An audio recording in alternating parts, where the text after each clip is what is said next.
Hello everyone. Through this video, you can note down as well as quickly understand all the question and answers of class 8th civics lesson 4 judiciary.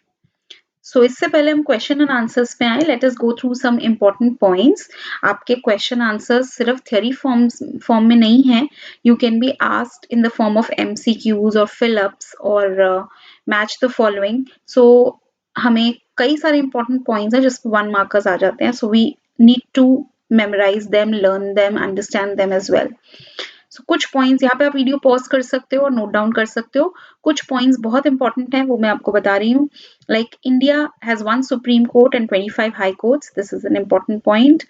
Supreme Court of India कब बना था? It was established on 26 January 1950. This was the day when India became a republic. हमारा constitution इसी दिन से enforce हुआ था. उसके अलावा जो important points हैं 3 organs of the government, legislature, executive and judiciary. And 14th point, right to life.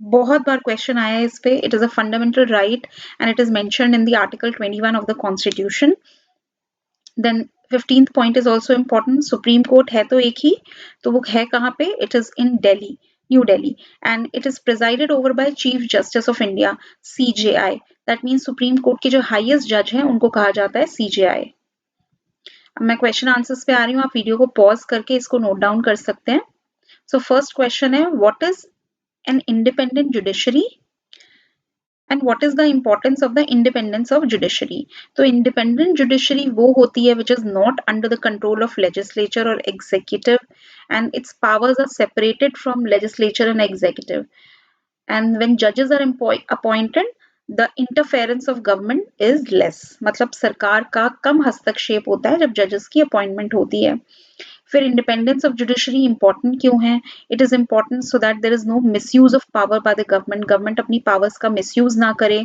और it also protects the fundamental rights of citizens so judiciary important अगर इंडिपेंडेंट नहीं होगी तो सरकार मन माने तरीके से काम करेंगी then next question what are the functions of Indian judicial system और ये ऐसे भी पूछा जा सकता है why do we need courts so 3 main functions हैं वैसे फंक्शंस तो बहुत सारे हैं पर आपकी बुक में आपके लेवल के लिए जो दिए गए हैं डिस्प्यूट रेजोल्यूशन ये पॉइंट मैंने काफी छोटा कर दिया है मतलब झगड़े सुलझाता है between citizens and governments otherwise अगर लॉन्ग आंसर आ जाए तो between citizens and government between state government and central government between 2 state governments तो किसी के बीच में भी झगड़ा हो ये झगड़े सुलझाने का काम करता है जन जुडिशियल रिव्यू ये एक ऐसा फंक्शन है जो ये कहता है कि अगर पार्लियामेंट कोई लॉ पास करती है and it is against the constitution तो जो जुडिशरी है वो उसको स्ट्राइक डाउन कर सकती है मतलब उस कानून को रद्द कर सकती है and upholding the law and enforcing fundamental rights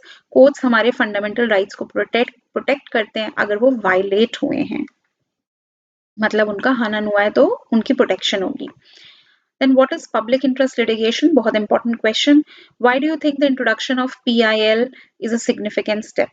So अगर आप कोई सरकार ने कोई फैसला दिया है और आप उसके अगेंस्ट केस करना चाहते हैं आप उस फैसले से खुश नहीं है तो आप सरकार के उस लॉ के अगेंस्ट केस कर सकते हैं उस केस को हम PIL कहते हैं पब्लिक इंटरेस्ट लिटिगेशन क्योंकि वो लार्जर इंटरेस्ट में है सभी के इंटरेस्ट के लिए है जैसे कई बार लोगों ने केस किया पटाखों को बैन करने के लिए तो वो PIL होती है public interest litigation is significant because through this poor people get access to courts even through a post card मतलब अगर आपको एक PIL फाइल करनी है आपके पास पैसे नहीं है वकील नहीं कर सकते हैं तो आप सिर्फ एक पोस्ट कार्ड पे अपनी कंप्लेंट लिख के उसको कोर्ट के पोस्ट ऑफिस में डाल सकते हैं एड्रेस पे भेज सकते हैं और अगर कोर्ट्स को लगा तो वो उस केस को डायरेक्टली ले लेते हैं तो इससे आपका पैसा वगैरह भी बचता है आपके पास ज्ञान नहीं है तो भी चलेगा does everyone have access to courts क्या सबके पास access है so in principle all the citizens of India can access courts and seek justice भाई लॉ तो यही कहता है कि हम सभी के सभी कोर्ट में जा सकते हैं जस्टिस मांग सकते हैं लेकिन रियलिटी इससे अलग है all the legal procedures involve lot of money paper work and time बहुत पैसा लगता है बहुत पेपर वर्क लगता है and an illiterate person a poor person वो न्याय के बारे में सोच तो सकता है, but they can never go to court. और हमारे साथ भी ऐसा बहुत बार होता है, कोई चोरी हो गई, we do not go and complain because the legal procedures are very lengthy. Then this question is very important, often asked. What is the structure of courts in India? तो कोर्ट इंडिया में court के 3 levels हैं, supreme court, high court and जो lower court है उसको हम district court भी कहते हैं, सबऑर्डिनेट कोर्ट्स भी कहते हैं. और इंपॉर्टेंट पॉइंट्स में दिया हुआ है लास्ट पॉइंट, इसके और भी कई नाम हैं. तो 16th पॉइंट में you can see. Okay, then next, and Supreme Court is the highest level court, then उसके नीचे हाई कोर्ट है, and then सबसे नीचे हर डिस्ट्रिक्ट में काफी सारे कोर्ट्स होते हैं. Then differentiate between civil law and criminal law. Civil law और criminal law में क्या difference है? So criminal law deals with any case in which there's some offense has been conducted. मतलब जिसमें कोई अपराध हुआ है, वो वाला केस criminal court deal करती है. And अगर किसी केस में किसी के अधिकारों का हनन हुआ है, तो वहां पे सिविल लॉ या सिविल कोर्ट डील करती है. वो सिविल कानूनों के अकॉर्डिंग चलता है. जैसे कि अगर आपको डिवोर्स लेना है और कोई प्रॉब्लम नहीं है, तो वो सिविल केस होगा, वो सिविल अदालत में जाएगा. For example cases of theft, harassing a woman, asking for dowry, murder, ये सारे क्रिमिनल केसेस हैं. और dispute related to sale of land, purchase of goods, rent matter, divorce cases etcetera, ये सब कहाँ जाएंगे? सिविल कोर्ट में जाएंगे. मतलब अगर डिवोर्स लेना है तो सिविल लॉ में जाएगा, लेकिन अगर हस्बैंड वाइफ के बीच में कोई मार पिटाई हो गई है, अभी किसी को मारना एक अपराध है, तो वो फिर क्रिमिनल लॉ की तरह डील होगा. सो यहाँ पे क्या होता है, अगर आपका कोई अपराध हुआ है तो आप पहले पुलिस में जाएंगे और वहां पे FIR करवाएंगे, and then police will investigate the crime and the police will file the case in the court. But यहाँ पे क्या है, जो भी अफेक्टेड पार्टी है, मतलब जिसको भी प्रॉब्लम है, वो जिसके अधिकारों का हनन हुआ है, they will directly go and file a case in the court. Of course आप खुद नहीं जाएंगे, you will hire a lawyer for it. Then punishment, अगर criminal law के केस में अगर if you are found guilty, अगर आप अपराधी हैं, तो you can be sent to jail, you can be fined.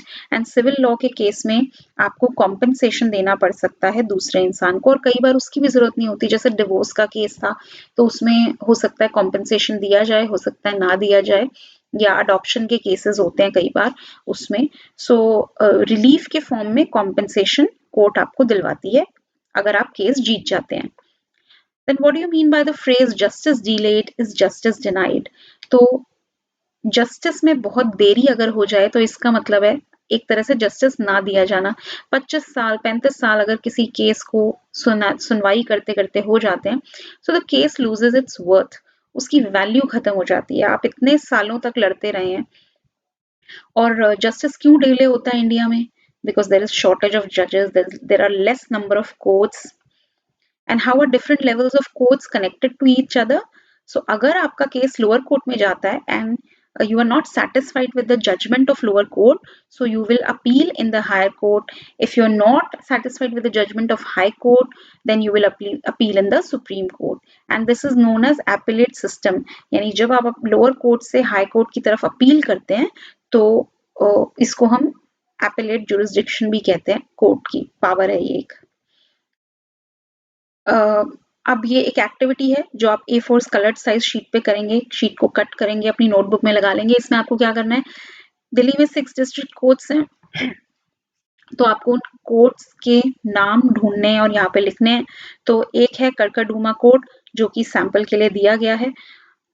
एक एग्जाम्पल आपको दे दिया गया. याद रखें, आप दिल्ली हाई कोर्ट नहीं लिखेंगे, क्योंकि आपको हाई कोर्ट्स के नाम नहीं लिखने हैं, आपको डिस्ट्रिक्ट कोर्ट्स के नाम लिखने हैं.